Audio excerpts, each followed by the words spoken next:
ರಾಜಧಾನಿ ದೆಹಲಿಯ ವಿಧಾನಸಭೆ ಚುನಾವಣೆಗೆ ಬುಧವಾರ ಮತದಾನ ನಡೆದಿದೆ. ಬಹುತೇಕ ಎಲ್ಲ ಎಕ್ಸಿಟ್ ಪೋಲ್ಗಳು ಬಿಜೆಪಿ ಸರ್ಕಾರವನ್ನು ರಚನೆ ಮಾಡೋದಾಗಿ ಹೇಳಿವೆ.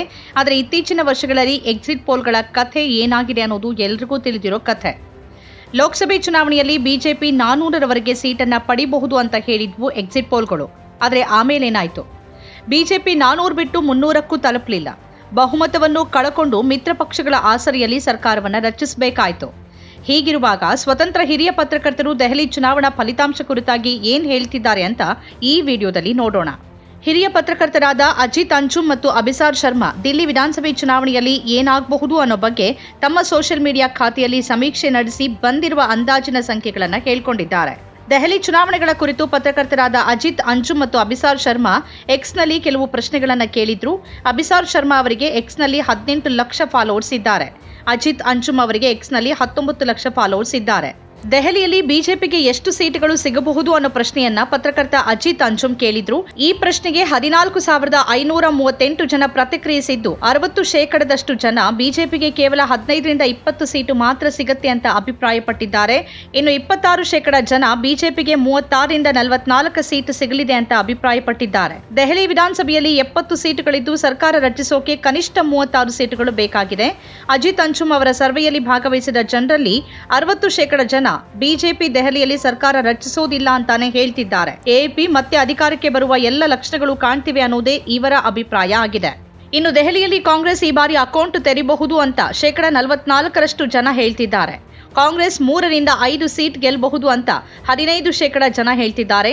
ಕಾಂಗ್ರೆಸ್ 6ರಿಂದ 7 ಸೀಟ್ ಗೆಲ್ಲಬಹುದು ಅಂತ 16% ಜನ ಹೇಳ್ಕೊಂಡಿದ್ದಾರೆ. ಕಾಂಗ್ರೆಸ್ ಇದಕ್ಕಿಂತ ಹೆಚ್ಚು ಗೆಲ್ಲಬಹುದು ಅಂತ 26% ಜನ ಹೇಳ್ತಿದ್ದಾರೆ. ಆಮ್ ಆದ್ಮಿ ಪಾರ್ಟಿ ಕುರಿತಾಗಿ ಕೇಳಿರುವ ಪ್ರಶ್ನೆಗೆ ಜನ ವಿಚಿತ್ರ ಉತ್ತರಗಳನ್ನು ನೀಡಿದ್ದಾರೆ. 33% ಜನ ಆಮ್ ಆದ್ಮಿ ಪಕ್ಷ 25ರಿಂದ 35 ಸೀಟ್ ಗೆಲ್ಲಬಹುದು ಅಂತ ಹೇಳಿದ್ರೆ, ಅಷ್ಟೇ ಜನ ಆಮ್ ಆದ್ಮಿ ಪಕ್ಷ 46ರಿಂದ 55 ಸೀಟ್ ಗೆಲ್ಲಬಹುದು ಅಂತ ಹೇಳಿದ್ದಾರೆ. ಇನ್ನು ಆಮ್ ಆದ್ಮಿ ಪಕ್ಷ ಇದಕ್ಕಿಂತಲೂ ಹೆಚ್ಚು ಗೆಲ್ಲಬಹುದು ಅಂತ ಹೇಳುವ ಸಂಖ್ಯೆ 21 ಇದೆ. ಅಜಿತ್ ಅಂಜುಮ್ ಅವರ ಫಾಲೋವರ್ಗಳ ಅಭಿಪ್ರಾಯವನ್ನ ನೋಡೋದಾದ್ರೆ, ಆಮ್ ಆದ್ಮಿ ಪಕ್ಷ ಮತ್ತೆ ಭರ್ಜರಿ ಗೆಲುವು ಸಾಧಿಸುವ ನಿರೀಕ್ಷೆ ಇದೆ. ಆಮ್ ಆದ್ಮಿ ಪಕ್ಷ ಕಳೆದ ಬಾರಿ 70ರಲ್ಲಿ 62 ಸೀಟುಗಳನ್ನು ಗೆದ್ದುಕೊಂಡಿತ್ತು. 2015ರಲ್ಲಿ 70 ಕ್ಷೇತ್ರದಲ್ಲಿ 67 ಗೆದ್ದುಕೊಂಡಿತ್ತು. ಇನ್ನು ಅಭಿಸಾರ್ ಶರ್ಮಾ ಅವರು ಕೂಡ ಇದೇ ರೀತಿಯ ಪ್ರಶ್ನೆಯನ್ನ ಕೇಳಿದ್ದಾರೆ. ದಿಲ್ಲಿಯಲ್ಲಿ ಯಾರು ಗೆಲ್ತಿದ್ದಾರೆ ಅನ್ನೋ ಪ್ರಶ್ನೆಯನ್ನ ಅಭಿಸಾರ್ ಶರ್ಮಾ ಕೇಳಿದ್ದು 9,500ಕ್ಕಿಂತಲೂ ಹೆಚ್ಚು ಜನ ವೋಟ್ ಮಾಡಿದ್ದು 56% ಜನ ಆಮ್ ಆದ್ಮಿ ಪಕ್ಷ ಗೆಲ್ಲೋದಾಗಿ ಹೇಳಿದ್ದಾರೆ. ಇನ್ನು ಬಿಜೆಪಿ ಗೆಲ್ಲತ್ತೆ ಅಂತ ಹೇಳೋರ ಸಂಖ್ಯೆ ಕೇವಲ 16%. ಹಾಗಿದ್ರೂ ಇವೆಲ್ಲ ಕೇವಲ ಸಾಮಾಜಿಕ ಜಾಲತಾಣ ಸಂಖ್ಯೆಗಳು ಅನ್ನೋದನ್ನ ನಾವು ಗಮನದಲ್ಲಿಟ್ಕೊಳ್ಬೇಕು. ದೇಶದ ನಾನಾ ಕಡೆಗಳಿಂದ ವೋಟ್ ಮಾಡುವಂತ ಜನ ಇದರಲ್ಲಿದ್ದಾರೆ. ಈ ಪ್ರಶ್ನೆಗೆ ಉತ್ತರಿಸಿದವರು ಈ ಪತ್ರಕರ್ತರ ಫಾಲೋವರ್ಗಳಾಗಿದ್ದು ಇಡೀ ದೆಹಲಿಯ ಅಭಿಪ್ರಾಯ ಹೀಗಿದೆ ಅಂತ ಹೇಳೋಕ್ಕಾಗೋದಿಲ್ಲ. ಆದರೆ ಎಕ್ಸಿಟ್ ಪೋಲ್ಗಳು ಯಾವ ಲೆಕ್ಕದಲ್ಲಿ ಬಿಜೆಪಿಗೆ ಭರ್ಜರಿ ಗೆಲುವು ನಿರೀಕ್ಷಿಸುತ್ತಿವೆ ಅನ್ನೋದು ಮಾತ್ರ ಯಾರಿಗೂ ತಿಳಿಯದ ರಹಸ್ಯ. ಇದು ಲೋಕಸಭೆ ಚುನಾವಣೆ ಸಂದರ್ಭದಲ್ಲಿ ಮಾಡಿದಂತೆ ಮತ್ತೆ ಷೇರು ಮಾರುಕಟ್ಟೆಯಲ್ಲಿ ಹಣ ಮಾಡುವ ತಂತ್ರ ಮಾತ್ರನಾ ಅನ್ನೋ ಪ್ರಶ್ನೆನೂ ಎದ್ದಿದೆ. ದೆಹಲಿಯಲ್ಲಿ 60.44% ಜನ ಮತ ಚಲಾವಣೆ ಮಾಡಿದ್ದು ಇದು ಕಳೆದ ಬಾರಿಯ 63ಕ್ಕಿಂತ ಕಡಿಮೆಯಾಗಿದೆ. ಸಾಮಾನ್ಯವಾಗಿ ಸರ್ಕಾರ ಬದಲಾಗುವ ಸಾಧ್ಯತೆ ಇದ್ರೆ ಜನ ಹೆಚ್ಚಿನ ಸಂಖ್ಯೆಯಲ್ಲಿ ಮತದಾನ ಮಾಡೋದು ಕಂಡುಬರುತ್ತೆ. ಆದರೆ ದೆಹಲಿಯಲ್ಲಿ ಮತದಾನ ಕಡಿಮೆಯಾಗಿದೆ.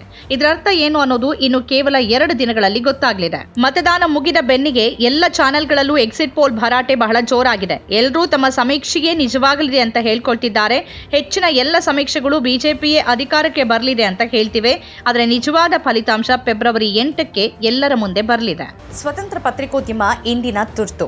ಅದನ್ನ ವಾರ್ತಾ ಭಾರತಿ ಮಾಡ್ತಾ ಇದೆ. ನಮ್ಮ ಚಾನೆಲ್ ಅನ್ನ ಸಬ್ಸ್ಕ್ರೈಬ್ ಮಾಡೋದ್ರ ಜೊತೆಗೆ ಬೆಲ್ ಐಕಾನ್ ಒತ್ತಿ ನಮ್ಮನ್ನ ಬೆಂಬಲಿಸಿ. ಹಾಗೆ ನಮ್ಮ ಕಾರ್ಯಕ್ರಮಗಳನ್ನು ಲೈಕ್ ಮಾಡಿ, ಕಮೆಂಟ್ ಮಾಡಿ, ಅದನ್ನು ಬೇರೆಯವರಿಗೂ ಕೂಡ ಶೇರ್ ಮಾಡಿ. ಹೀಗೆ ನೀವು ಮಾಡಿದಾಗ ನಮ್ಮ ಚಾನೆಲ್ ಮತ್ತಷ್ಟು ಜನರಿಗೆ ತಲುಪತ್ತೆ. ಆ ಮೂಲಕ ನಮಗೆ ಸಹಕಾರ ಆಗುತ್ತೆ.